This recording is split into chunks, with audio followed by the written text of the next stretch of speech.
Hello and welcome to WION World is One. This is our weekly broadcast of the WION-VOA Co-Production with me, Priyanka Sharma. Let's get started. Our top focus. The White House says that the Biden administration supports the people of Iran and their right to peaceful protest, and that there may be cooperation between Iran and Russia in cracking down on Iranian protesters. VOA senior diplomatic correspondent Saine reports.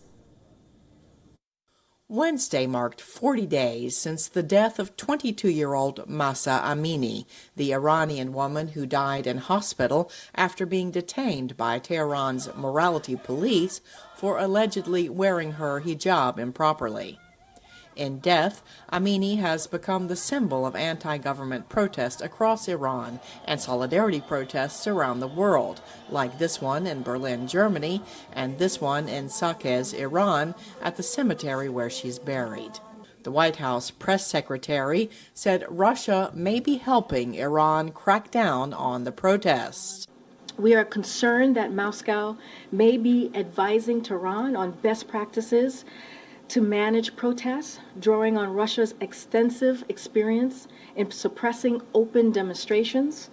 An expert told VOA it is plausible that Russia could be providing Iran with expertise on how to get the 6-week-old protests under control. It's easy to say, well, the Iranian regime has been mastering the art of suppression and cracking down for decades. They surely don't need Russia's help. And I think there's a lot of justification for that line of argument. But there are other things perhaps the Russians can help the Iranian regime with, particularly in terms of sabotaging Iranian public's access to, things like the internet and other means of communication. Vatanka said Russian President Vladimir Putin has a long history with Iran's top leaders. Look, Vladimir Putin has known Ali Khamenei, the Iranian supreme leader, for about 22 years. There's a working relationship. There's a level of trust that Khamenei arguably doesn't have with any other foreign leader. And Khamenei believes that the survival of the Islamic Republic is more likely to happen if Russia supports this regime than if it didn't, or if it was neutral.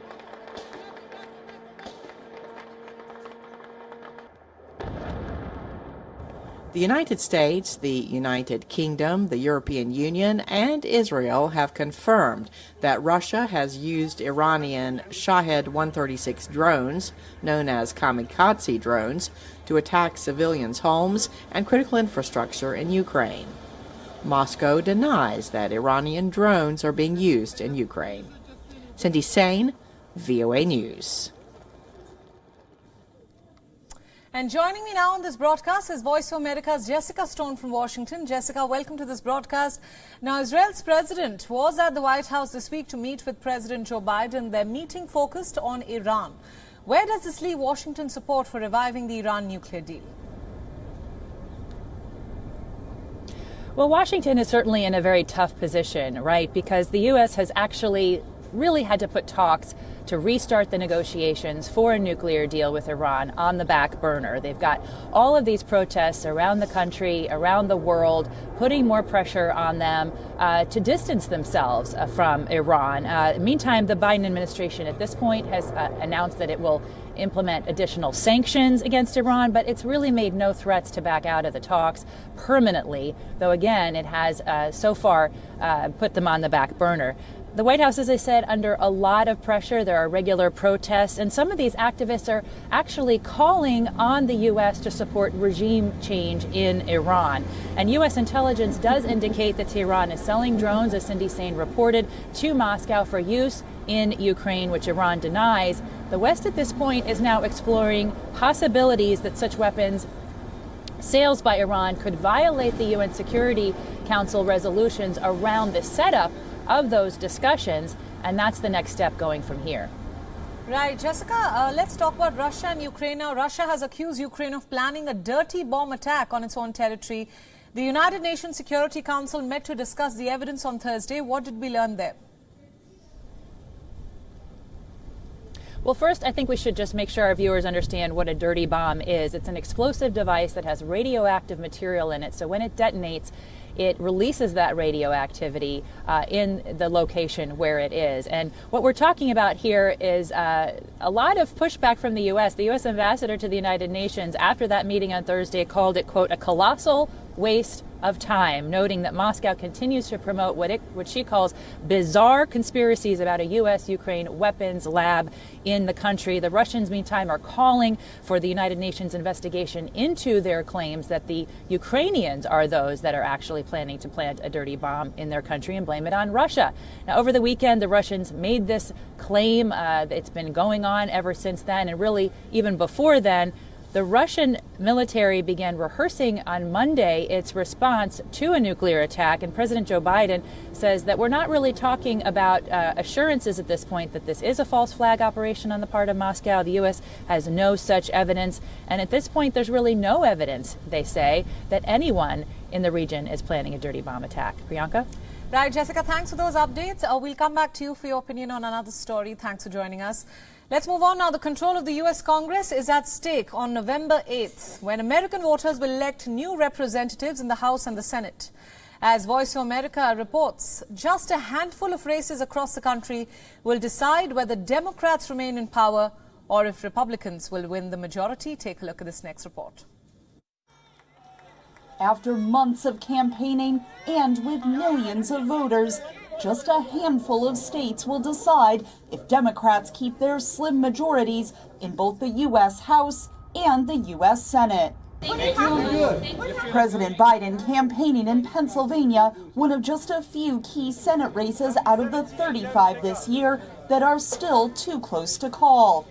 And where Democrat John Fetterman is facing health concerns about a recent stroke. But it knocked me down, but I'm going to keep coming back up. Fetterman going up against Republican candidate Dr. Mehmet Oz, who has been endorsed by former President Donald Trump. I would support Donald Trump if he decided to run for president. All right. But this is bigger than one candidate. This is a much bigger story about how we are going to build a bigger tent to let more Americans feel safe. Polling shows the race for control of the Senate is so tight, there is no advantage for either party, even though conventional wisdom says that Republicans should benefit from having a Democrat in the White House. You can just check back throughout history with very, very few exceptions. After the first couple of years of the president's first term, that party just loses power, that people look back, they see a record, and almost all of the campaign promises are not fully met yet. And so people get a little frustrated, and add that with some troubling economic numbers with inflation and gas prices up until now. But in the southern state of Georgia, where early voting is already underway, social issues have also played a role in the race. Republican candidate Herschel Walker denying allegations he paid for a girlfriend to have an abortion. The abortion thing is false. It's a lie. Polls show a close race between Walker and Democratic Senator and former pastor Raphael Warnock. I think that part of the problem with our politics right now is that it's become too much about the politicians. And in the southwestern state of Arizona, immigration is a key concern. Democrats' Mark Kelly distancing himself from Biden's border policies. I've been strong on border security, and I've stood up to Democrats when they're wrong on this issue. It sounds including, by the way, yes, including the president. His Republican opponent, Blake Masters, like many Trump-endorsed candidates around the country, continues to claim fraud spoiled the 2020 election, even though numerous lawsuits over the issue all failed in court. I suspect President Trump would be in the White House today if big tech and big media and the FBI didn't work together to put the thumb on the scale to get Joe Biden in there. All 435 U.S. House seats are also up for re-election this year. Currently, Democrats hold an 8-seat majority in the lower chamber. Catherine Gibson, VOA News, Washington.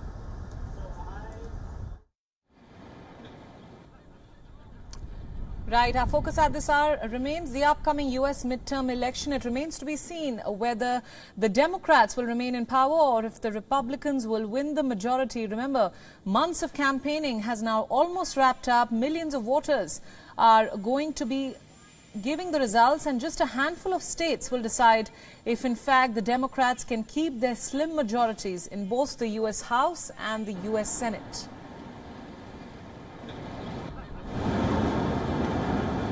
President Biden was recently campaigning in Pennsylvania, and one of just a few key Senate races out of the 35 this year is still too close to call.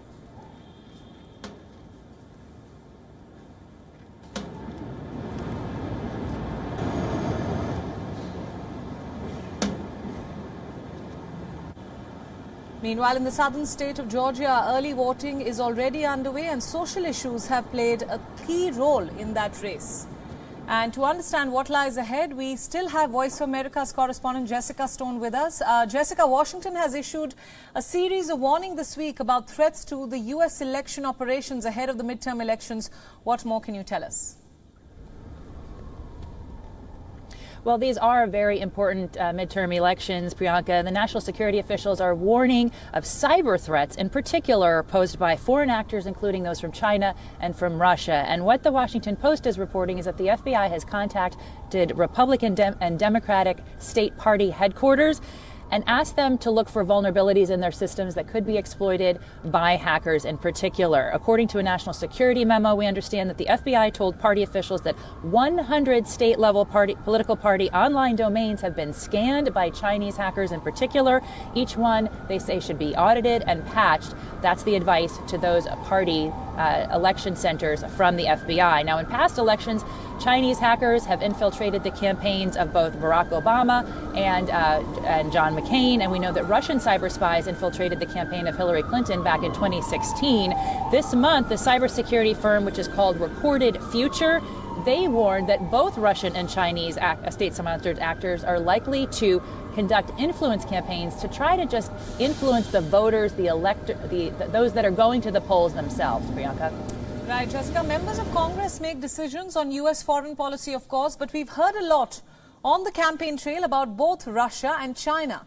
Where could a candidate's position actually make a difference in this race?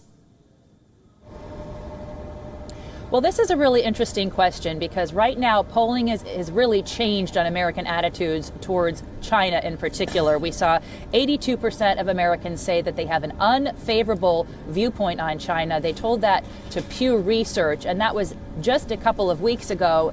5 years ago, 47% of them said they had an unfavorable view of China. So that's a big swing there. We are hearing candidates on both sides of the aisle, both Democrats and Republicans, say that they will be tough on China if they are elected to Congress, and that should resonate with voters. But when it comes to Russia, there is a much different tactic on either side of the aisle, as we see with these candidates. There are Republican candidates like J.D. Vance, who's running for Senate. He is Republican. He is running for Senate in Ohio. He says, I don't care what happens to Ukraine. And he is a candidate, as I said, for U.S. Senate. Then there are progressive Democrats in the House who just had this situation in the last few days where they wrote a letter to President Biden asking him to negotiate with Russia to end the war in Ukraine. They got so much heat for that letter that they took it back, saying that they don't want to confuse the public and those that are voting, that they have any lack of support for Ukraine, that they have any lack of support for continuing to send funding there. Political observers say this episode is going to make it much tougher for Democrats to separate themselves from Republicans on this issue. And remember, a Gallup poll last month said that 2 out of 3 Americans do support helping Ukraine take back its own territory. Right, Jessica, thanks so much for all those insights, and thanks for joining us on WION at this hour.